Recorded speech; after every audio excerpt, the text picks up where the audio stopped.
Media మిత్రులు అందరికీ నమస్కారం అండి. ఈరోజు మనం గమనిస్తూ ఉన్నాం, సుమారు వారం 10 రోజుల నుంచి ఈ రాష్ట్రంలో పెట్రోల్, డీజిల్, గ్యాస్ కొరత విపరీతంగా కనపడతా ఉంది. సుమారు రాష్ట్రంలో ఉన్న 70% బంకులు నో స్టాక్ బోర్డులే కనిపిస్తున్నాయి. ఆ ఉన్న కొద్దిపాటి బంకుల దగ్గర కూడా కిలోమీటర్లు లైన్స్ కనిపించటం, సామాన్యుడు అలాగే ఆటో వాలాలు, అలాగే రైతులు, ఇంకా చిన్న వర్గాల వారంతా కూడా గంటల కొద్దీ ఆ క్యూలో ఉండి లీటర్కి 2 లీటర్లకి ఆయిల్ తీసుకెళ్ళటం జరుగుతుంది. దాని కొరకు వారు జీవనోపాధిని కూడా కోల్పోవటం జరుగుతుంది. అంటే యుద్ధం జరుగుతున్న రోజుల నుంచి కూడా ప్రధాని చెప్తూ వచ్చారు, మనకి కావాల్సినటువంటి oils, crude oils, petrol, diesel stocks పుష్కలంగా ఉన్నాయి. మీరు ప్రజలంతా కూడా కంగారు పడాల్సిన పని లేదు. అలాగే గ్యాస్ నిల్వలు కూడా సంతృప్తిగా ఉంది. మహిళా మనులు కూడా కంగారు పడాల్సిన విషయం లేదని సాక్షాత్తు మోడీ గారు చెప్పడం జరిగింది. అలాగే ఈ రాష్ట్రంలో ఇవాళ పరిస్థితి ఎంత దౌర్భాగ్య పరిస్థితి అంటే, దేశంలో ఏ రాష్ట్రంలో లేని కొరత ఈ రాష్ట్రంలో ఏర్పడింది పెట్రోల్, డీజిల్కి. దానికి కారణం ఏమిటి? ఈ కూటమి ప్రభుత్వమే, చంద్రబాబు నాయుడు గారు సపోర్ట్తో ఉన్న కేంద్రంలో ఉన్నటువంటి ప్రభుత్వమే కదా మోడీ గారి ప్రభుత్వం.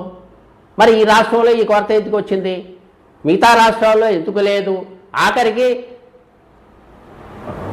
కేంద్రానికి వ్యతిరేకంగా ఉన్న కొన్ని ప్రాంతీయ పార్టీలు నడుస్తున్నటువంటి రాష్ట్రాల్లో కూడా ఈ కొరత లేదు. మీరు గమనించాల్సింది ఏంటంటే, అటు తమిళనాడు తీసుకోండి, వెస్ట్ బెంగాల్ తీసుకోండి, అలాగే మా తెలంగాణ తీసుకోండి, మహారాష్ట్ర తీసుకోండి, ఏ రాష్ట్రంలోనే లేదు కదా.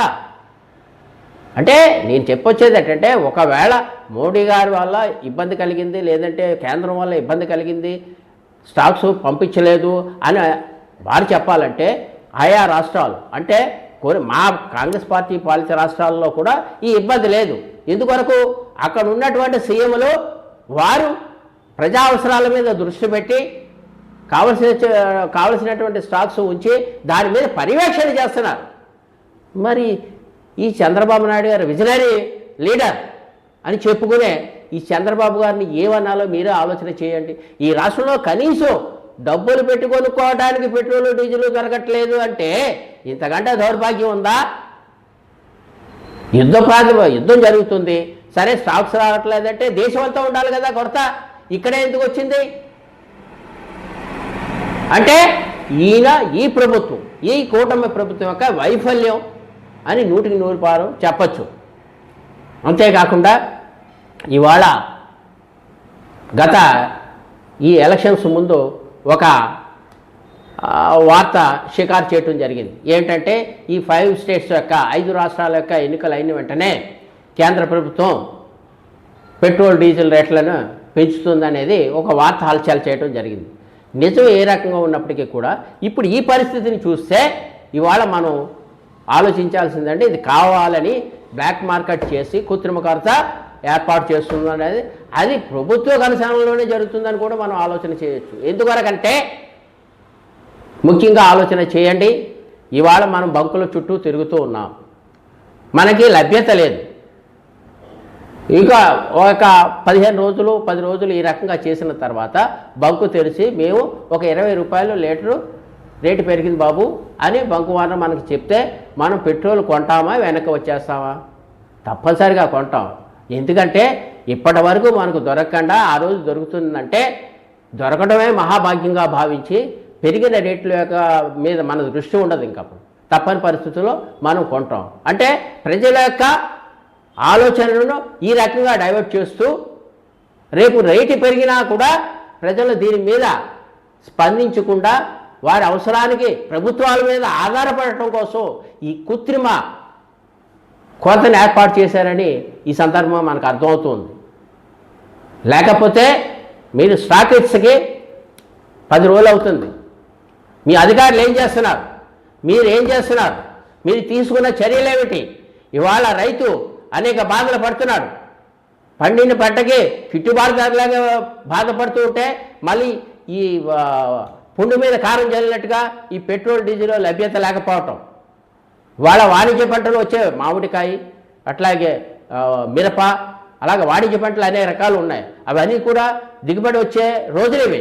ఇవాళ మార్కెట్కి తీసుకెళ్ళాలంటే డీజిల్ లేదు, ట్రాక్టర్లో డీజిల్ లేదు, రైతు ఏమైపోతాడు? ఈ మాత్రం స్పర్శ ఉండక్కర్లేదంటే ప్రభుత్వాన్ని నడుపుతున్న వ్యక్తులకి. ఆయన ఎంతసేపు కూర్చొని చర్చలు చేసి మీరు అలా చేయండి, మేము ఎలా చేయండి ఏదో చెప్తూ ప్రజలను మభ్యపెట్టడానికి తప్ప పనిచేసే వ్యక్తి టీవీలో కనపడాల్సిన పని లేదు. ఆలోచన చేయండి.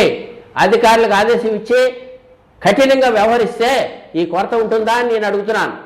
ఓకే, ఒకవేళ నిజంగా కొరత ఏర్పడిందంటే, బ్లాక్ మార్కెట్ జరుగుతుందంటే వారిని కఠినంగా శిక్షించండి.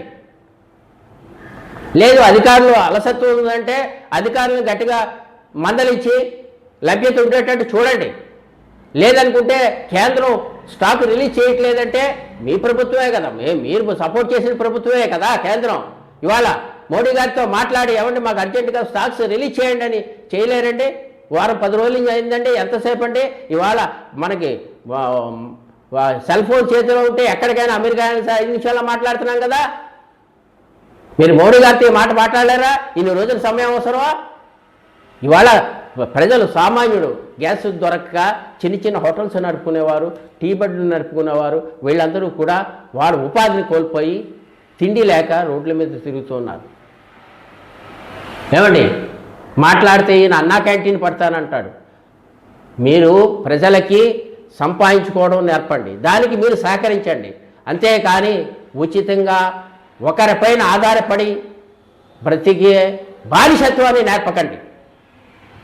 ప్రభుత్వాలు ఇవన్నీ చేసే ఏంటంటే మీరు సామాన్యుడికి చిన్న చిన్న వ్యాపారం చేసుకునేటువంటి గ్యాస్ అవైలబిలిటీ చూడకుండా 5 రూపాయలకి నేను క్యాంటీన్ అన్నం పెడతా ఉన్నాను, అన్న క్యాంటీన్లోని ఇంకా సంఖ్య పెంచుతున్నానని చెప్తూ ఉంటారండి. ఇదా ప్రజాస్వామ్యం నడపాల్సిన విధానం? ఇదా ప్రభుత్వాలు నడపాల్సిన విధానం? ఇదా? ఇది పూర్తిగా ఈ రాష్ట్ర ముఖ్యమంత్రి చంద్రబాబు నాయుడు గారు ఈ రాష్ట్ర పరిపాలన విభాగానికి సంబంధించి పూర్తి వైఫల్యంగా నేను భావిస్తూ మీరు వెంటనే చర్యలు తీసుకోండి. ఆ పెట్రోల్ డీజిల్ లభ్యతను పెరిగేటట్టు చూడండి. ఒకవేళ నిజంగా బ్లాక్ మార్కెట్ ఉంటే బ్లాక్ మార్కెట్ కఠినంగా శిక్షించండి.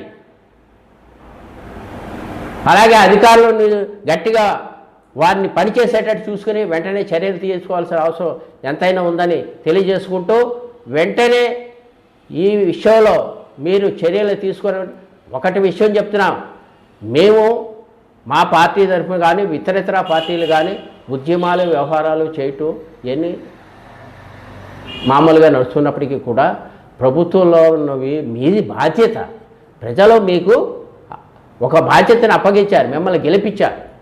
కాబట్టి మీరు ఈ విషయంలో వెంటనే చర్యలు తీసుకుని వీటి యొక్క లభ్యతను ప్రజలకు అందుబాటులో తీసుకురావాలని తెలియజేసుకుంటూ సెలవు తీసుకుంటాం.